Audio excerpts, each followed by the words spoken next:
I'm getting sort of like turtle shell vibes. I don't know why, but yeah.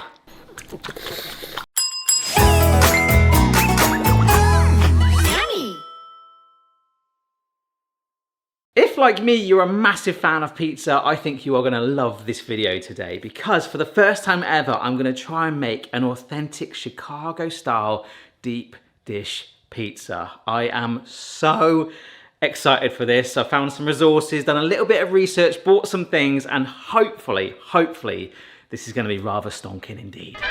Now there's a well-known brand of pizzas, Chicago Town, that are in the UK and possibly further abroad. I've just put an example of them there that I've had over the years. You just shove them in the oven and they do have that lipped crust. And for me, being a British person, they remind me more of a pie without the lid, kind of like a quiche pizza, a quiche. Like, why is this called a deep dish pizza? Why is it not called a pie? Like, we do not call a pizza a pie in the UK at all, but in America, I believe it's still popular. So apparently in the late 1800s, when pizza recipes were brought over from Italy to America, they didn't actually have the exact words to describe them, so they kind of resembled a round tomato thing, so they just said, yeah, it's a tomato pie. But what about the deep dish pizza? Well, apparently that was invented in 1943. There was a Pizzeria Uno in Illinois where someone just basically decided to grab a cake mold and make a pizza in it, and that's how this whole concept began. I'm personally gutted because the one time I was passing through Chicago, we stopped and had a Chinese and didn't go for this, and I need to go back. I need to, yes. I wanted to go absolutely authentic. So this is a 12-inch large pan like that. It's 2 inches high. I'm gonna just try and, I got to wash this obviously, but this is an anodized aluminium non-stick coating, which is gonna be perfect for getting this thing out later. But look at the size of it. It's gonna be, what a day. What a day. Apparently from my research, and please correct me if I'm wrong, I mean, not that you don't, like that this is the typical size for one of these deep dish pizzas. A 12-inch pan with a 2-inch edge. Oh yeah, look at that. Right here is some epic pizza dough, and I'm gonna put that there to come up to room temperature. We'll come onto that in just a moment. So I spent the last few days doing some research on deep dish recipes, seeing if there was any alternatives, any interesting consistencies, and then I stumbled upon a website called therealdeepdish.com. Now this is a website that's full of passionate information. They're trying to find the ultimate, in fact they call it the Holy Grail Chicago deep dish pizza recipe. It's a free resource. I'm gonna actually give them a donation. Hopefully this is a bit of free promotion for them because they keep tweaking it and evolving it in a way of finding the easiest methods, but also the most authentic they can, hence me having that pan and also that dough behind because I like to do 48-hour pizza dough. So this has been in the fridge. It's still quite cold, so that's why we're bringing it up to room temperature. Those flavors are so developed for 48 hours. So I will make a donation to that website. It says to help keep the lights on, but hopefully if you guys want to check it out, there's some really interesting resources there. I'm going to show you how we made this dough, but we'll be using this one. For the dough, we have got some plain flour. We're also going to get some warm water in just a moment, which will help get the yeast going. We also add in some vegetable oil, or this recipe suggested corn oil. I've got a lot more vegetable oil in the house. Apparently this will help make the dough nice and tender. We've got some sugar, which is more optional on doughs generally when I've done them. I've always wondered what it's for, but apparently the yeast feeds off of that and it can help give a bit more caramelization and color to the crust as well. Whereas the salt does a fair few different things. It can control fermentation, can strengthen the actual gluten, improve the crust color, and also add flavor, like when you add salt to chocolate. That's apparently a thing too. I'm not saying any of you guys sprinkle salt on your chocolate bar next time, although I think bizarrely, if it was a tiny amount, I might like that. All right, so this is some warm H2O straight from my tap. We'll add in the yeast, the sugar, the oil. Now that's gonna look weird, isn't it? The salt goes in. So this is where I got to with the dough I made 2 days ago. Now there's an option called a Gino style deep dish pizza, and I think the authentic one, they use some actual natural yellow enhancements for color. They're saying that you could put yellow food coloring and cream of tartar in this, which is, cream of tartar will help sort of give you an even better rise. It's like a leavening agent in some ways. So I don't know if I want to do that. I want to show you what I did, but if you want a more yellow dough, then just shove that in now. Translation, I'm putting a lot of crust in the Holy Grail version of this recipe. So it says to add a little bit of the flour first. So I've just changed it to a wooden spoon now to slowly incorporate this through, and it specifies that the dough does not need to be smooth. Rough and shaggy is fine. You don't want to over knead it because apparently that can make it too tough. Nice clean bowl. Actually, this is the same size as the one there, so we might be able to see the difference. A little bit of spray oil, and down that goes. Cover it up. Oh, sorry, I was slower than usual. I just did a charity walk the other day and I'm really struggling to walk after the 30 miles. Oh, we raised some good money for charity though. As a side-by-side comparison, look, this is the same size bowl, same quantities. Look at how much that has risen and the flavour has developed in there, in the fridge, a slow proof for 2 days. This one, I'm gonna put in a warm space as a rush. Ooh, this is a warm space. Just because some of you guys might not want to wait like 2 days. I personally love it. Ever since I've done it, I'm like, oh, wow. Maybe a slight bitterness to the crust, but I really like waiting. And it's quite fun opening the fridge going, oh my gosh, like a magic trick. If I was not filming this recipe and my dough was nearly ready, my oven would now be on super hot to warm up a pizza stone. Now, I don't know if it's just me, but if I was using a tin like this, I would never think about sitting this on top of a pizza stone because obviously they help you get that real nice crispy base. So it's gonna penetrate something through to give us a really nice bottom on our pie. So I nipped out this morning and got myself a pizza stone. Oh my gosh, is that it? Yeah, that would do. Yeah, I've never actually used a pizza stone with a baking tin before. This is going to be awesome. And there it is, lovely little set I found there. And the lady at the till caught me out. She's like, are you over 25? Why do you ask? I could be 26.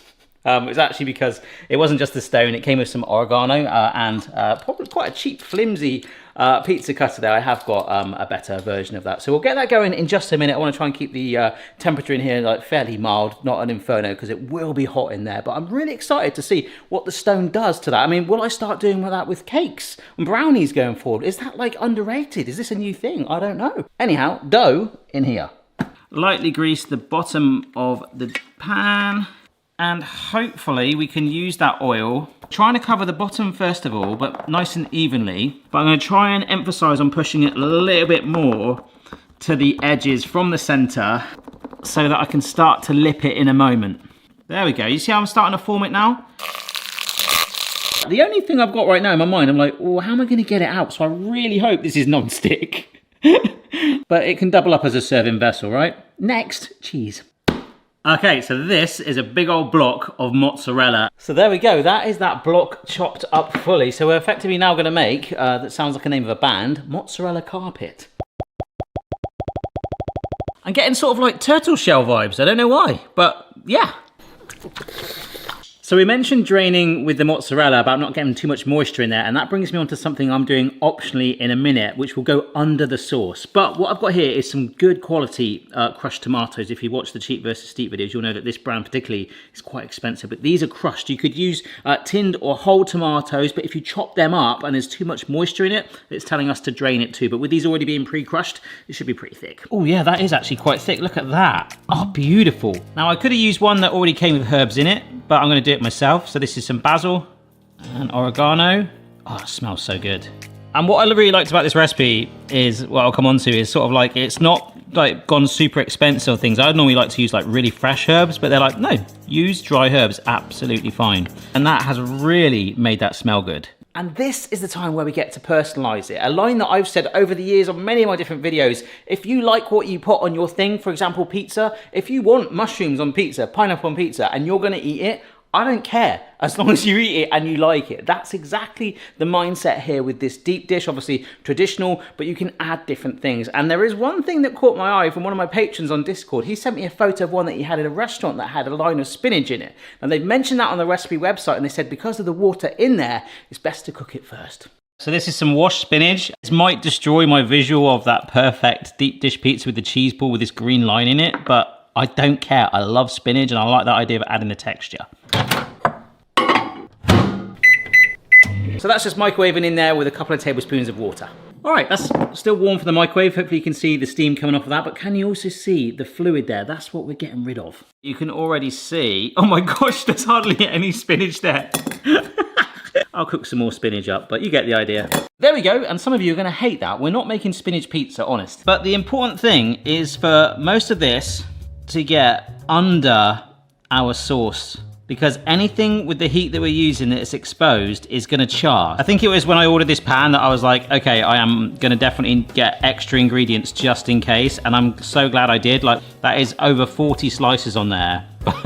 It looks awesome. So I've got two more different meats here. This is some Italian salami. The other bit is some chunks of Italian sausage that I've just sliced up. It's quite tough, but it has got fennel in it, which I've been told is a fairly traditional thing to put in it. Now, a whopping 500 degrees Fahrenheit, so 250C or 230C with the fan. The stone has just gone in there to get it nice and warm.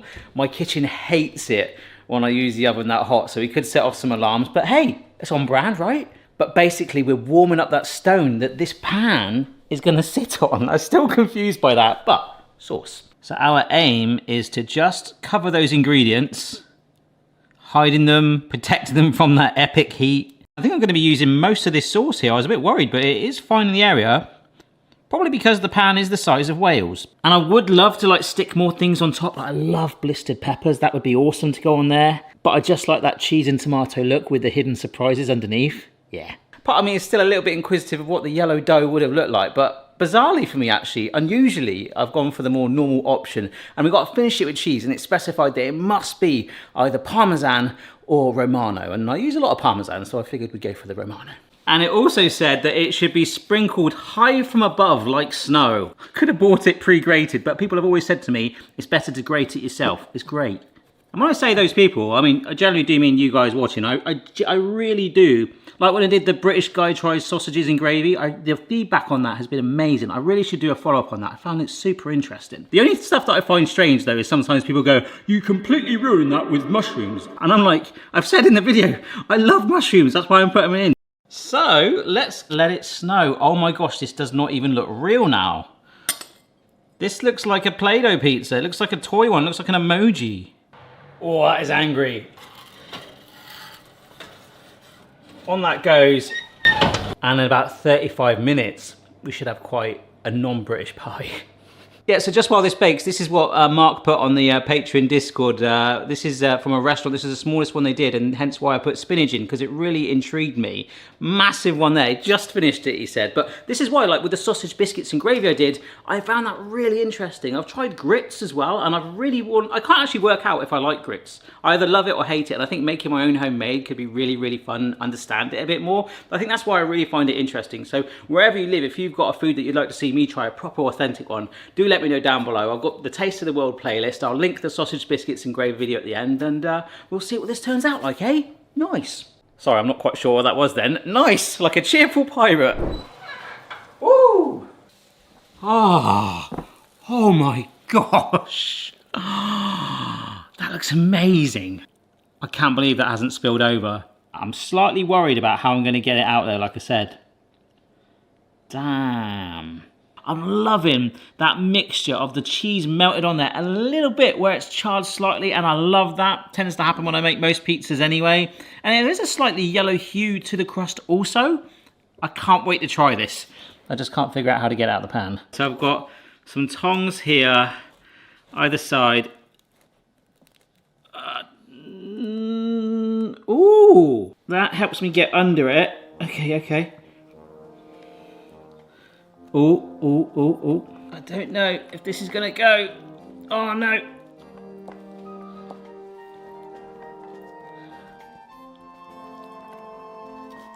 Ugh. I need one more thing under here just to support the whole thing, but it's collapsing. Ah, oh no. Oh, oh, here, here. Oh my gosh. That sort of held it together. I really wish I didn't do that. Damn. That's the benefits of me trying to move it to make it look nice for a photo, but hey ho. A little bit of maybe cheese on top just to liven it a teeny bit more. Oh. Oh, oh. Oh, look, there's that pool. That's what I want. You see that? You see? We got there in the end, didn't we? Oh. And I've got pizza down me, which I think is a good sign, right? You know, I should have just left it in the pan and served it in slices straight out of that. That would have been absolutely fine. I was just really intrigued to see what the crust looked like. And it does look awesome. Mmm. Mmm. That smooth mozzarella carpet. The fact that it's warm and gooey, it just melds all together. The Italian sausage is giving it a little bit of heat. You really get the fennel flavour in there, and the oregano is strong too. Mmm. The crust, don't know if you can hear that, but it's got a good crunch on it. Oh, just amazing medley of flavours going on. It is very filling indeed, even from that bite, but you've got the comfort of that dough. I really think that flavour coming through was so worth it. But if you're in a hurry, ooh, look how well that rose. I mean, it didn't even dye it yellow. You could make the whole thing comfortably an hour. If I was to do this again, I really wish there was a springform tin. That was my only fear when I bought that tin. And I really let it cool down as well. And if I left it much longer, it would have soaked in and got even soggier. So we don't want that. Maybe some baking parchment on the bottom. But anyhow, really, really like that. It is absolutely, gorgeous.